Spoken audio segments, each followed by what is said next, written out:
So before we leave the homework test manager in the dust, because it's really the last time we're going to see it forever, I wanted to show you one thing that I do with my 131 courses, for example. So let me click on 131. And you can see in 131 I have homework problems assigned up here. And at the very bottom, okay, hold on. Oops, not that one. Hold on one second. Oops, that one. Okay, so what I did for this particular course, and of course this is just unique to me, I made it so that the homeworks were assigned to the students and the quizzes weren't assigned. So students can't see these quizzes. But what I can do is I can print those quizzes and I can make worksheets out of them, right? So I would split the problems available to me in half. I would make half of them into a homework assignment that the students had to do, and then half of them into a quiz that they do with me in class, right? And I made it so that answers print on a separate sheet, and then I would obviously separate those from the quiz, and then I would have the answers, and the students would have to do the problems. See? And if you want to include the question ID or not, that's up to you. So that's one of the ways I've really liked the print feature, because using the print feature makes basically these quizzes and homework just as good as a test generator or a quiz generator would be, right? It's keeping you from having to reinvent the wheel.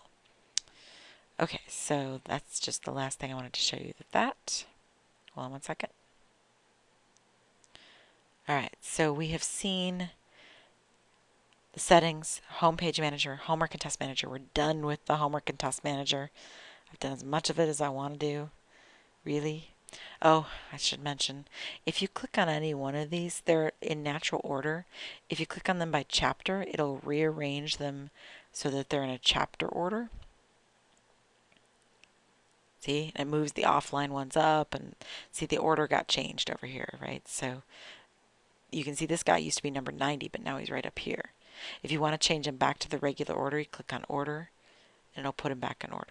If you want to get them organized by due date, you can do that, and so on. If you click on any of these ones, the ones that are underlined, those are the ones that'll do that for it. Okay. Now I think we're done. I think we really are done with the homework and test manager. So let's go to the study plan manager. There we go. So I can see in the study plan manager, I've got all sorts of problems, right? So there's 48 questions selected in the study plan out of 58 available questions.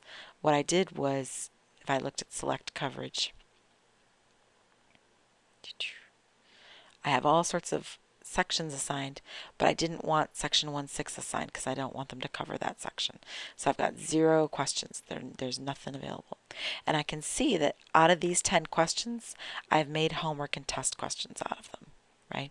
And those tests are going to be the sample tests, right? There's no real tests in this course. So it's just the sample test questions are picking that. So I can see, oh, okay, this, here, let me see these some more. If I click on a, there we go, the plus sign turns it to a minus sign, and I can see, oh, there's all the sections, 2, I can see all the objectives. So these objectives showed up in the homework, but they didn't show up in the test, and so on.